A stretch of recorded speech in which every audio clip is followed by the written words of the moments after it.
We have amidst us a composite package of literary acumen, intellect, and entertainment.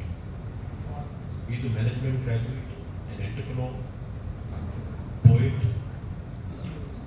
theatre actor, voiceover artist, a coach for public speaking and creative writing. Shall I get him to repeat this part? No, there is more coming. It's non-stop. A cricket commentator, I think I've run out of feathers. And above all, an accomplished author. The reason that he's here with us today. And the biggest feather is with him, his wife Sarita, who's an artist. The graceful lady also accompanies him. You won't see her.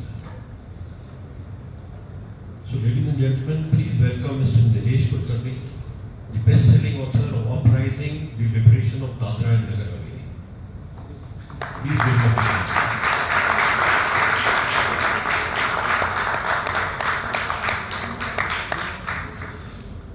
We are here today to enjoy his foray into a little dwelled subject of Indian history.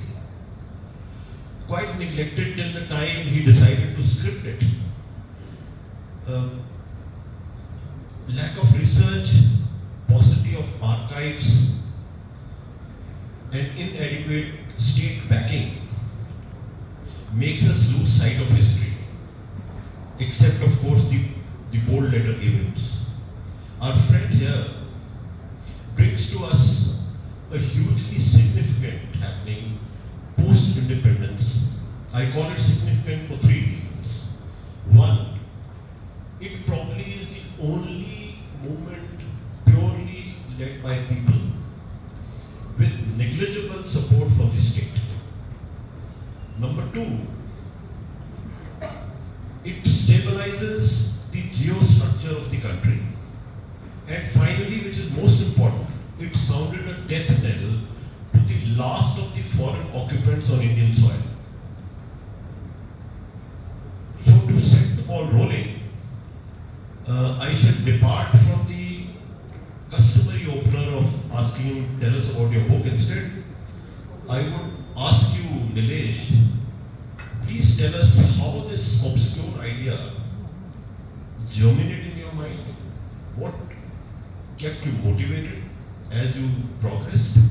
And what are the challenges that you faced till the book, this 300-page masterpiece, came out?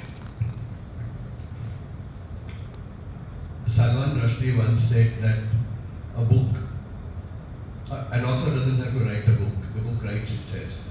So this is one of those cases where I had absolutely no intention of writing this book. The book wanted me to write it. Now how did that happen? I was traveling to Nasik with Sarita for researching, as a part of the research for my previous book, In the Footsteps of Ram. I love traveling by train. I find flights to be very cramping. So we were there and we were in this AC two-tier compartment on this side, and on this single side there was a very old person with his son sitting there. And since they were speaking in Marathi, I spoke to them, found out what they were doing and so on. So when I asked the son, where are you, why did you go to Delhi? He said, we went for some work because my father is a freedom fighter. Freedom fighter, I immediately asked him, I said, Gandhi ji ke saath the? So his gesture was very revealing. He said, Gandhi? My father picked up a gun. I said, gun, which means was he with Netaji Subhash Chandra Bose? He said, nahi. I said, part of the Chittagong uprising? He said, nahi. Bhagat Singh? Nahi. Naval mutiny? Nahi. I said, then or kisne gun uthai thi in the freedom struggle? I don't know of any other.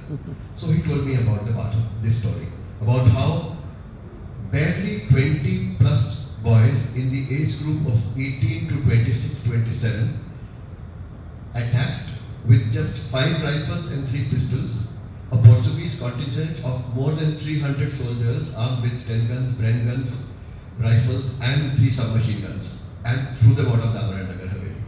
Now this concept itself is so thrilling. It's a goosebump kind of concept.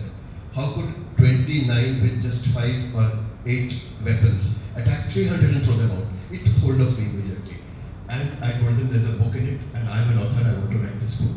So they said, ठीक है आप पुणे आ जाइए we'll give you some information and you go and write it. So I went to Pune, I called them, they turned me away. They said, nahi, abhi time nahi hai. I went back one more time and this process continued till I went there 5 times. And each time I would call them and say, please मुझे कुछ दे दीजिए. And they would say, नहीं, बहुत लोग आते हैं, बहुत लोग जाते हैं, कोई लिखता तो है नहीं, we are not keen on giving anything to you. 5th time they finally relented and they gave me a stack of documents, which I carried home with me to Delhi and read them through. Now when I read them, I realized that whereas these boys from Pune had fought this battle, and it was a thrilling, wonderful story, this was not all that was there to it.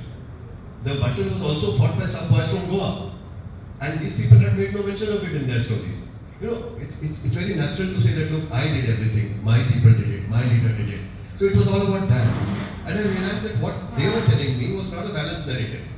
So I decided to go to Goa and find out more about the Goa side of the struggle. As luck would have it, there was only one mention of Goanese in the documents, which were so many of them. And there was a name called Prabhakar Senari. So all I had going for me was the name Prabhakar Senari and a destination Goa. And I wanted to find this man. So I started looking around, asking people in Goa, nobody knew anything about him. So finally I sent a message to a friend in Bombay, a Goanese, and asked her, do you know anybody who has been a freedom fighter in Goa? So she said, ha, I don't know anybody because I have been in Bombay all my life, but I put it on my WhatsApp groups.